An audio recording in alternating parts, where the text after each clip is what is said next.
کر دے میرے ماضی کے ہر سانس کا کفارہ۔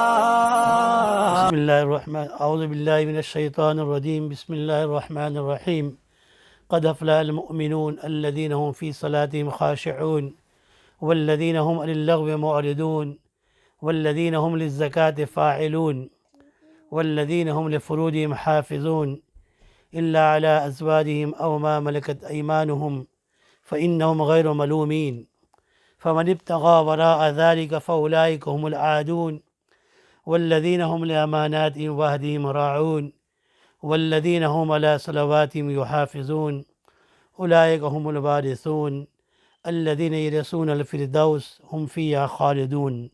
صدق اللہ العظیم۔ بزرگان محترم، عزیزان مکرم اور معزز دینی ماں اور بہنیں اور پیارے بچوں، السلام علیکم ورحمۃ اللہ وبرکاتہ۔ ہماری تعلیم کا موضوع چل رہا تھا جنت الفردوس کی ٹکٹ۔ اللہ تبارک و تعالیٰ نے سورہ مؤمنین کی شروع آیت کے اندر، جیسا کہ میں نے پہلے بیان میں کہا تھا کہ نبی کریم صلی اللہ تعالیٰ علیہ وسلم نے فرمایا کہ جو یہ سات صفات ہے اس پر عمل کر لے وہ سیدھا جنت میں داخل ہوگا۔ میں اس کو کہتا ہوں جنت الفردوس کا ٹکٹ۔ تو پہلی صفت بیان کی ہے قد افلح المؤمنون الذین هم فی صلاتهم خاشعون۔ آخرت میں یقیناً کامیاب ہو گئے وہ شخص جو اپنی نماز میں خشوع کرنے والے ہیں۔ خشوع کی تفصیل میں نے پہلے بیان کی تھی تھوڑی سی کہ رئیس المفسرین ترجمان القرآن حضرت عبداللہ ابن عباس رضی اللہ تعالی عنہما خاشعون کی تفسیر ساکنون سے کرتے ہیں، یعنی سکون کس کو کہتا ہے؟ اصطلاح شرع میں سکون یہ ہے کہ بالقصد غیر اللہ کا خیال بالقصد ارادتاً دل میں حاضر نہ کرے اور اعضائے بدن میں بھی سکون ہو۔ ایسی حرکتیں کرنا جو نماز میں مکروہ ہو جاتا ہے اس کو اس آیت کے اندر منع کیا ہے۔ حضرت مجاہد رحمۃ اللہ علیہ جو بہت بڑے مفسر ہیں وہ فرماتے ہیں مجاہد رحمۃ اللہ علیہ نظر اور آواز کو پست رکھنے کا نام خشوع ہے۔ اور اس حضرت عطا رحمۃ اللہ علیہ فرماتے ہیں بدن یا کپڑوں سے کسی حصے سے نہ کھیلنا۔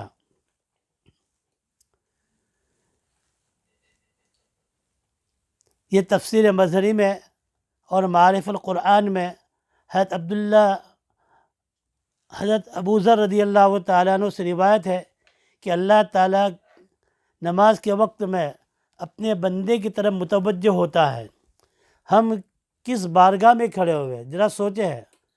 ہم رب العالمین، ہمارے پالنوار، ہمارے پروردگار رب العالمین کے سامنے کھڑے کوئی معمولی کام نہیں کرتے ہیں، بہت اس بارگاہ، اس شہنشاہ اور حاکم کے دربار میں ہم کھڑے ہیں۔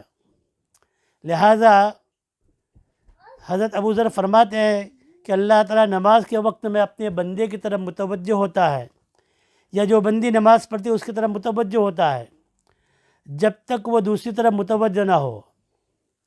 جب وہ دوسری طرف متوجہ ہو جاتا ہے یعنی گوشے چشم سے دیکھنا شروع کر دیتا ہے تو اللہ تبارک و تعالیٰ اپنا رخ پھیر لیتا ہے۔ یہ روایت احمد، نسائی اور ابو داؤد میں ہے۔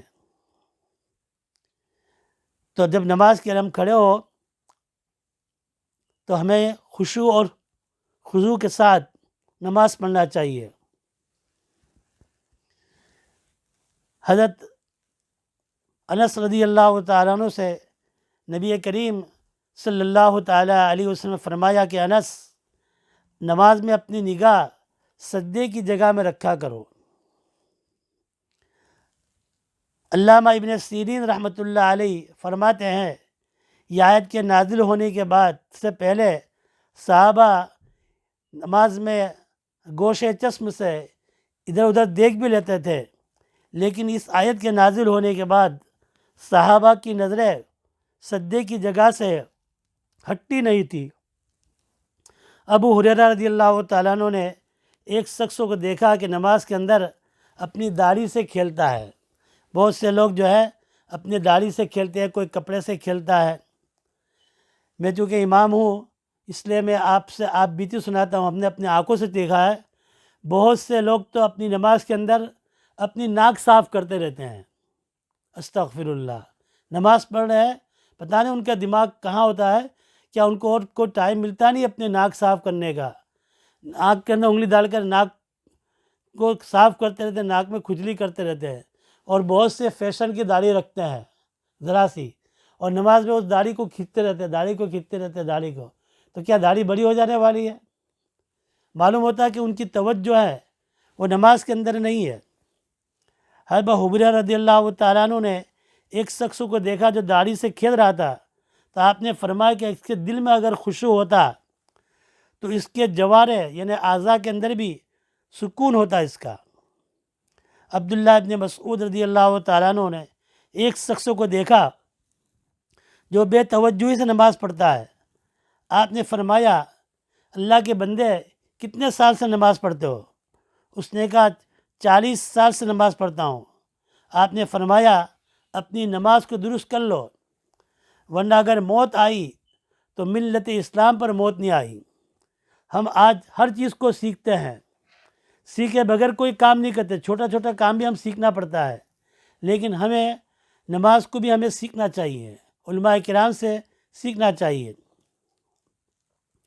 دارالعلوم دیوبند کے اندر ایک بہت بڑے ولی گزرے ہیں جن کو چلتا پھرتا کتب خانہ کہتے تھے، حضرت مولانا انور شاہ کاشمیری رحمۃ اللہ علیہ۔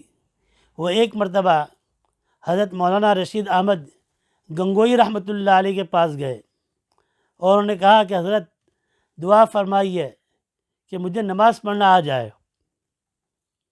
دیکھو اتنے بڑے علامہ، ہزاروں حدیث کے حافظ، وہ ایک مرتبہ ایک کتاب پڑھ لیتے تھے حافظ ہو جاتے تھے۔